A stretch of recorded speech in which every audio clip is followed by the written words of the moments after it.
Hello and welcome to Charity's Treasures. Today's category is missionary messages. Our theme is still godly opposition. We will have a different theme next month, which I will tell you at the end of this episode what it is. Our influencer is still Candace Owens, and our title today is Are You a Mere Mortal? Our subject is embracing godlike opposition. Okay, so I've been talking about all this stuff. It's not like the church talks about it or anybody's talking about it, but I'm writing these books and this is what this topic is about. So, why is it important to talk about godly opposition, right? What does it really have to do with us as mere mortals? Recently, Candace received a threatening letter from the president of France. It's been an interesting, it's been a very interesting saga playing out in her life. He told her that she must stop covering a story concerning him or there would be consequences. She did not back down. She is still covering this story, and I think the story is coming out actually Friday. So look forward to that. If you go to her show, you might see that. Leaders all over the world have been attempting her to stop speaking. Australia tried to ban her from Australia and speaking to the people there. So she's come into a lot of trouble with the content that she is covering. But I love her content because it gives us information that nobody else will cover. That's what makes her really unique. So she still speaks and she still continues to create natural godly opposition for herself and natural mortal opposition for the leaders she is speaking against, which we are going to discuss. Candace is currently in the process of creating her own little kingdom, her own little empire, and she is creating it by choosing godlike opposition. God is helping her. God is protecting her. She is being led to be a leader in his kingdom as it pertains to this earth and eternity because of the choices she is choosing to make while she is in mortality. So what am I talking about? What does all that mean? In the case where I was not prepared for my race, that would have been considered mortal opposition, right? In mortality, we have mortal natural opposition. This comes with just being mortal, but it is unnatural godly opposition, right? That's the opposite of the natural mortal opposition. And I'm just making these terms up. I've never seen them anywhere or anything. I'm just making this up because this is how I kind of think. And usually it is because we have a lack of knowledge when we have the natural mortal opposition arrive in our lives, like I had. I did not have knowledge on how to hydrate for my race, or that carrying a heavy load would weigh me down, or that it was even a heavy load. Obviously, heavy loads would carry us down, but I didn't realize that it was going to be a heavy load. So there's a natural mortal opposition and a natural godlike opposition. How do we go towards and understand how to have natural godlike opposition? We must gain knowledge and we must have faith. After talking to my son about faith, I realized that faith is a constant action that we exercise every minute of the day. If we are in tune to God, we can exercise our faith in a way that we can create natural godlike opposition. Unnatural godlike opposition is mortal or natural mortal opposition. This is what we want to do away with. Get rid of it, right? And we can do that by exercising faith as we go through our present days. When we have hope, we are looking to the future. When we have gratitude, we are thinking of the past and what we are and have been grateful for. As we face obstacles this year, remember that faith is not a part of the past or the future. It is a part of the present. Faith is a present living action. We can only act in faith in the moment and in the present time. In my first post, I explained that I am only doing these videos so you can see how God manifests himself in my life. I hope the last few weeks, as I have talked about this experience, that you can purposefully reflect on your own experiences and you can see how you did and can let God manifest himself in your life, or that you can see how you didn't let him manifest himself in your life. You can also see how hard you worked by doing your part, and you might see how you didn't work so hard by not doing your part. You can also see how hard you worked. What I think he wants you to understand from this is when you get knocked down, get back up and do all that you can, and he will do the rest because he knows you, because he loves you, and because he wants you to be successful. But he will not do the work for you. You must do the work. You must have the desire. You must want to be successful. You must open the door and include him in your life. He will not force himself upon you, no matter how much he loves you and wants you to feel no pain that you will experience when you don't turn to him. President Nelson, our prophet, tells us to embrace the future with faith. This means that we are in a continual state of action in the present, exercising our faith as we hope for a future filled with faith, being grateful for the faith we have already exercised. When we think about God, we think about how much power he has. Well, we came from God, right? Our spirits are from God, and he tells us, and pretty much our bodies, because he created Adam and Eve, and then they had children, so he created their bodies, and he created their spirit. So anyways, so when we think about God, we think about how much power he has. Well, we came from God. Our spirits are from God. And he tells us that we, all of us, can be one with him and that we can inherit all that he has. What does that mean? It literally means we can inherit what he has, which means we must learn to be like him. We must learn to act like him. We must learn to lead like him. We must learn to create like him. If there was a king on this land and he owned all of the earth, which Christ will do one day, right?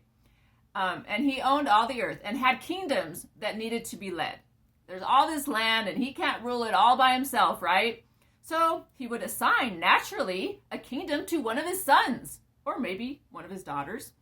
Those sons inherit what he has, and he wants to give it to them because he loves them and thinks that maybe they would be good leaders. So he gives them dominion over those kingdoms that he gives them. So he has his own place. He's the king of the whole earth, but then he's giving all these little kingdoms and dominions to all his posterity, right? Because there's just too much land for him to do by himself.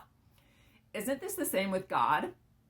Except God could do it by himself. He doesn't necessarily need us, but he loves us and wants us to help. Isn't this what we must learn? Isn't this why we must learn to have godly opposition so we can lead, create, and build? Many people act like it's blasphemous to say that we can be gods one day. But by claiming this false narrative, don't they realize they're putting limitations on God's power and what he can and cannot give his sons and daughters? He has a whole universe. Don't you think that he might assign some of us to parts of that universe to build and inhabit? It is not strange to say that we will be gods. This is our genealogy. It is strange to think that we cannot be. God is still the ruler of the universe, but if he wants to, he can assign us to rule parts of the universe, not because he needs us to, but because he wants us to learn and grow and be like him. We have so much growth to do other than just this life.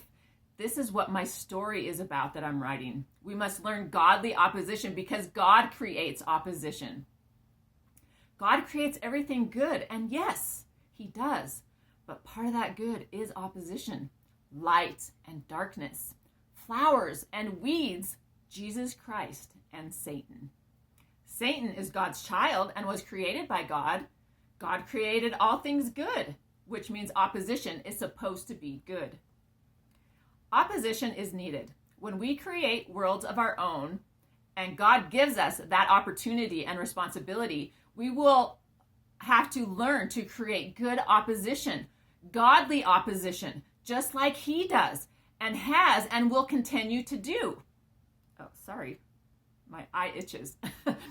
Life is eternal, and we have an eternity to grow and learn and become like God. Now, as I said before, running is an opposition that I choose to take part in.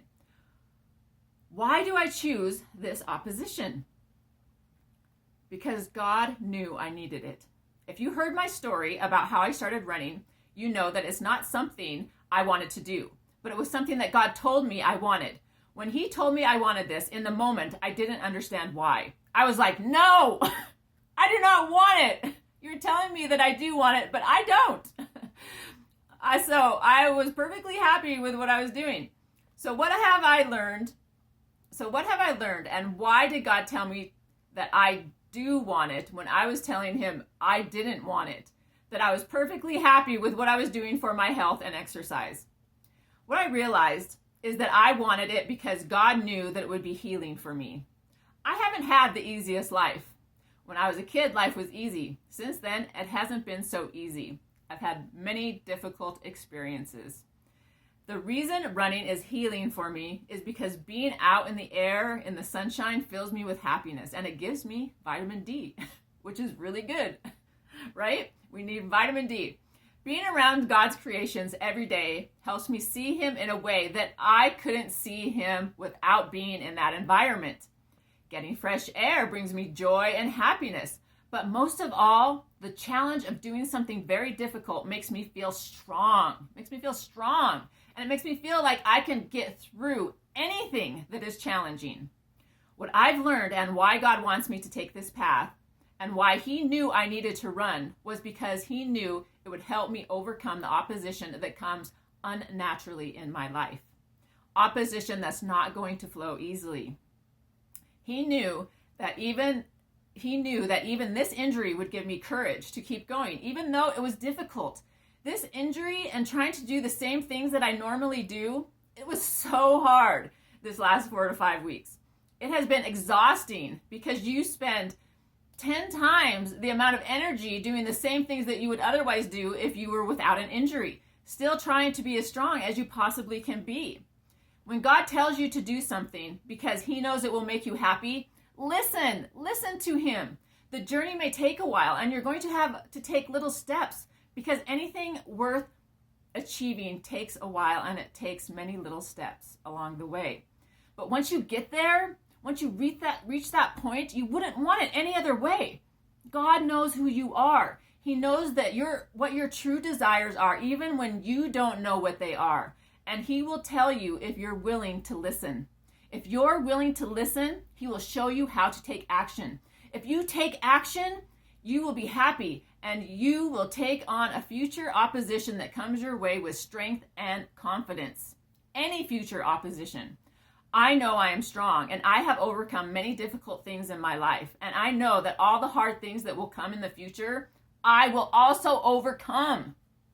Running in a straight line isn't so hard, but running up a steep hill is hard.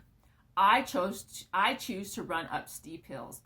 And I know because I choose to run up steep hills instead of just running down parallel lines, God's going to keep me going uphill. And yes, natural and unnatural opposition is going to occur. And I know I'm going to be able to get through all of the different kinds. But I'm going to choose, when I have the choice, godly opposition. Because I know that natural, godly opposition is going to lead me to where God is. Natural, mortal opposition might help me learn and do things better, but I'm not going to choose the unnatural, godly opposition because I choose God. And he is going to help me get where I need to be, and he will also help you. I think this whole experience was orchestrated for my good. I think my crazy, yes, I'm a little bit crazy, spirit self said I was planning I think my crazy spirit self, as I was planning my earthly life with God in the pre-existence, thought this specific experience would be a good experience to tell others about and learn from. I imagine myself pleading with God, saying, please, Heavenly Father, just let me do this. I don't know if I always appreciate my pre-existent self. Anyways, I imagine that I thought in my spirit mind that this might bring me closer to God. And that's all I wanted, was to do that. And if I had to go through this experience to bring anyone else closer to God, or anyone closer to healing, whatever that healing looks like in your own life, I was not only willing to do it, but I had an intense desire to do it because I know that's who I am. I know the closer I get to the end of my life and the closer I get to God, that this was who I was. And I am becoming the person my spirit wanted me to become. And this knowledge gives me great joy. I had desires before I came to this earth. And I realized that those desires of my past become the desires of my present. And they propel me forward to a future woman that is magnificent. Yes, I have seen myself. And I have to say, I'm pretty magnificent. As we all should see when we see ourselves and what God shows us. That's what I want my life to be. Fulfilling desires of my past, completing those desires in the present as I act in faith to becoming something great in the future. And I hope that this year, those all become your desires for yourself as you reconnect to your pre-existent self and manifest that self in the present with faith so you can become something great like God. Don't you want to know when you get to heaven that you worked for it?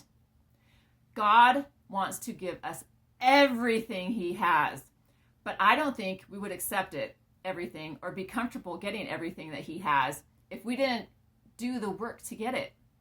When I run a race, I want to do well because I know I did the work. When I go to heaven, I want to know that I deserve to be there because I did the work. Getting a reward, getting to the place where you want to be because you set goals and you worked hard to get there is so satisfying. I know when I get to the other side, I'm going to be happy and full of joy because I know I did the work. It might sound strange, but sometimes for me, it's not the big, huge things that I must overcome. It's while I'm overcoming those big, huge things, something really small happens. And I think to myself, this is just too much. Adding that small thing is just too much. Those sometimes are the times when I feel most overwhelmed, after I'm almost done overcoming that monstrous obstacle. That small things just seem so unnecessary, doesn't it? If that happens, just remember that those are the times when that seemingly unsurmountable thing is almost over and almost overcome. So don't get stressed out about the small thing because you are almost there. Do I think Candace and her husband might be called to create and build a world after this life? Sure, I do. Now, all of us don't have millions of dollars like they have to build up a huge empire on earth. But if you're building up your little empire, wherever you are, and whoever you are with, if you're following God and creating that opposition in your life that will lead you to him, then you have the same possibilities. We can all have that possibility. So, just so my phone doesn't cut me off, next month I will start with my singing again. I don't know if you want me to, but I will. Anyways, that is today's episode. Next month, we are going to be talking about the restoration again, and the month will be about the priesthood. So there's a lot to talk about the priesthood, so look forward to that next month. And we will revisit this topic later, and I'll tell you when that is, because there's still so much more to talk about, and I think that's kind of the theme for this year for us, is to create this godly opposition. All right, I hope you enjoyed this episode, and I hope you guys have a wonderful week, and thank you for listening. Bye, everybody.